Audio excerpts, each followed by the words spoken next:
Assalamualaikum warahmatullahi wabarakatuh. Kita ketemu di channel Adi Edukasi dalam program Salam Sehat Tanpa Batas.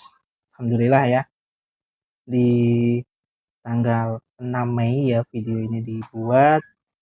Mudah-mudahan kita semua selalu dalam kondisi yang sehat dan selalu semangat pastinya.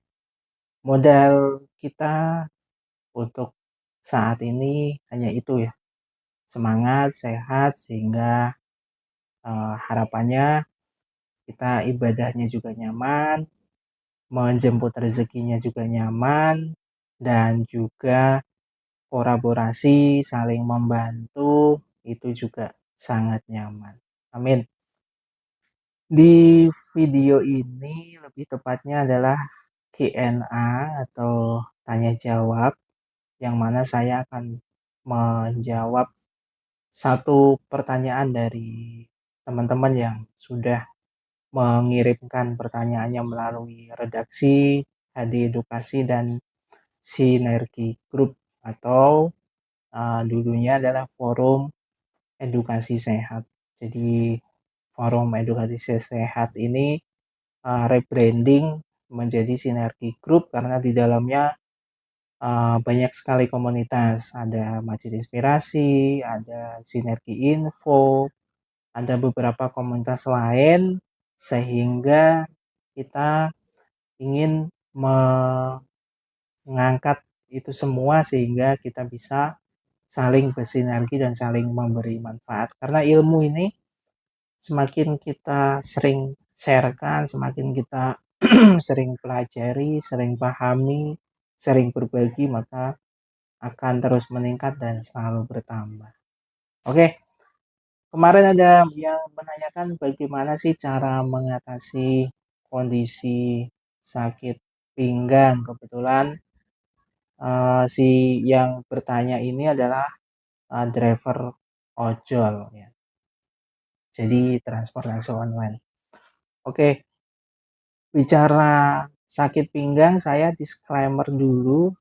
Ini adalah berdasarkan satu sudut pandang dari saya sebagai praktisi kesehatan herbal dan juga pijat. Yang kedua, dari sudut pandang pengamatan dari sharing-sharing dan juga pengalaman masyarakat yang sering saya jumpai. Dan yang terakhir ini adalah sifatnya kondisional. Artinya setiap orang bisa saja cocok dengan treatment yang saya share atau bisa juga nggak ngefek sama sekali. Jadi 3 poin ini harus kita pahami betul. Ada beberapa tahapan-tahapan yang harus dipenuhi. Oke? Kondisi sakit pinggang saat ini itu seringkali dasari dipicu oleh seringnya teman-teman mengantongi smartphone, di mana smartphone sekarang ini kondisi radiasinya kan tinggi ya. Ketika dia nempel di paha, di kantong seperti ini, di kantong samping, atau misalnya ditaruh di depan gini di dada, ini sangat berdampak kepada tubuh kita. Jadi biasanya ini sakit pinggangnya itu karena efek radiasi yang berlebihan dalam konteks otot. Jadi yang akan dirasakan salah satunya adalah ketika digunakan untuk duduk seperti ini panas.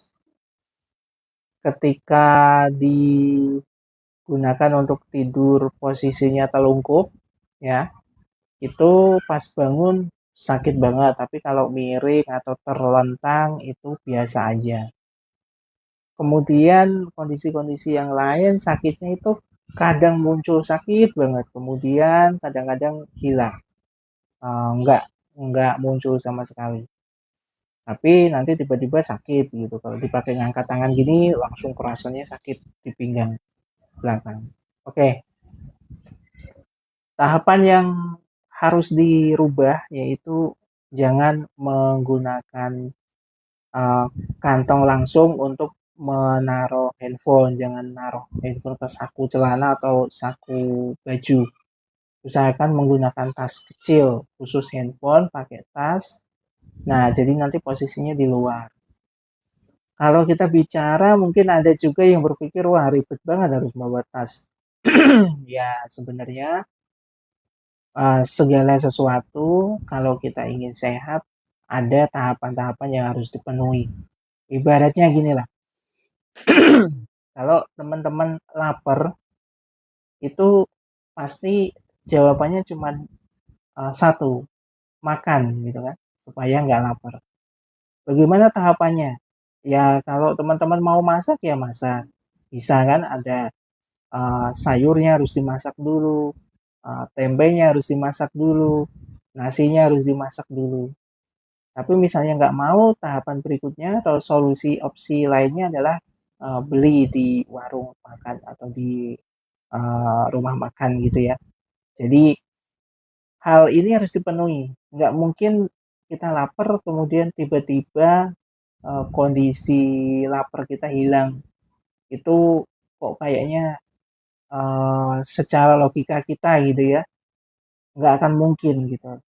Lapar itu ya kalau pengen hilang ya harus dikasih makan gitu. Oke ya, mudah-mudahan bisa dipahami ilustrasi itu sehingga kita nggak lagi menyanggah, wah kok ribet ya harus bawa tas karena demi kesehatan teman-teman sakit pinggang agar nggak dialami ini harus dilakukan. Jadi pakai tas, pakai dompet, pakai tas gitu ya. Itu lebih insya Allah lebih aman dan juga untuk jangka panjangnya, untuk keamanannya handphone itu sendiri juga lebih aman. Karena handphone sekarang ini radiasinya cukup tinggi karena kan sudah terkoneksi dengan internet, ditambah jaringannya nggak stabil, naik turun. Itu kan handphone panas. Ketika nempel di area otot, paha, itu dampaknya bisa memicu kekakuan otot. Nah, ketika sudah kaku, peredaran darahnya nggak lancar, itu dampaknya adalah yaitu tadi bisa ke arah pinggang sehingga sensasinya itu seperti sakit pinggang.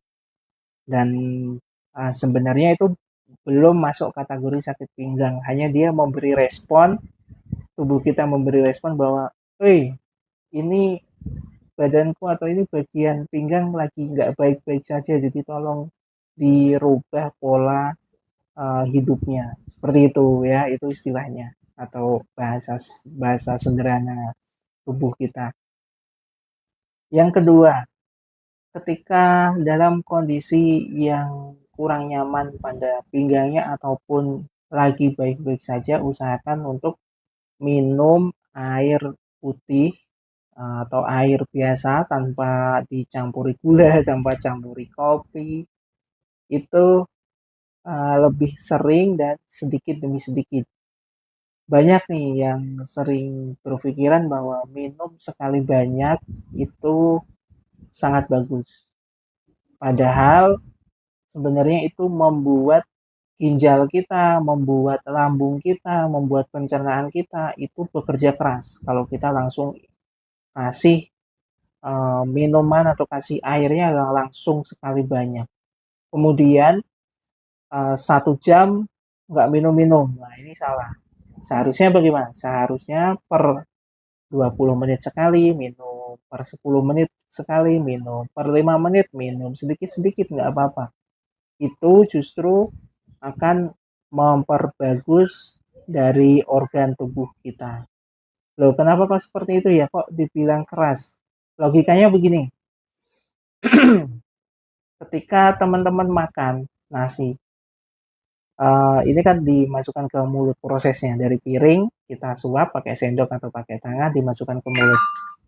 Pertanyaan saya, bagaimana kalau langsung satu piring teman-teman masukin ke mulut? Masuk nggak kira-kira? Ya masuk-masuk aja meskipun dipaksa-paksakan, tapi kan dampaknya nggak bagus ke tenggorokan, kemudian ke area lambung kita karena sekali waktu. Seharusnya kan step by step, satu suap, satu suap. Nah sama, minum juga seperti itu. Ditambah apalagi kalau kita mobilitas aktivitasnya itu di atas motor atau juga di ruangan yang ber-AC, ini sangat berdampak untuk tubuh kita dalam adaptasinya, sehingga minum sedikit demi sedikit itu lebih bagus ketimbang sekali minum dalam satu waktu itu banyak tapi habis itu sampai berjam-jam nggak minum. Ini nggak direkomendasikan. Yang direkomendasikan adalah minum sedikit demi sedikit. Oke,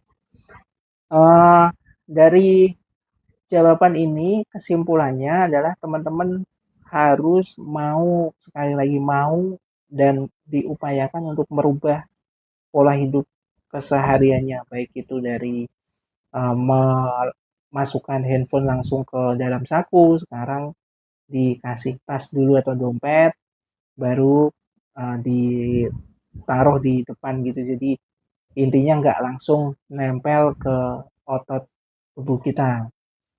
Yang kedua, minumnya lebih sering tapi sedikit demi sedikit, dan upayakan minum ini sebuah kebutuhan. Jadi jangan berpikir minum ini nggak begitu haus, jadi kita nggak pengen, jangan gitu. Tapi pastikan itu adalah sebuah kebutuhan tubuh kita, jadi bukan lagi bicara soal pengen atau mau nggak mau. Ingat, kondisi sehat itu adalah kunci untuk kita punya banyak uang. Jadi kondisi yang nyaman, yang menyenangkan, yang bahagia segala macam itu kalau kita nggak sehat, otomatis segala sesuatu itu nggak bisa dinikmati. Ya, jadi yang harus kita pahami adalah bagaimana tubuh kita agar sehat, bagaimana kita bisa semangat. Salah satunya yang harus kita perbaiki dan kita jaga itu adalah kesehatan tubuh. Fix ya. Kemudian bagaimana untuk istirahatnya, Mas? Apakah ada strateginya? Buat saya, istirahat itu sebuah kebutuhan dan setiap orang sudah mengerti apa yang harus dilakukan dan berapa lama mereka untuk beristirahat, bagaimana strateginya, masing-masing sudah mengetahui. Makanya saya fokus kepada hal-hal teknis atau hal-hal yang sangat mendasar, fundamental, tapi itu sering sekali diabaikan oleh orang-orang. Kenapa kok saya bilang abai?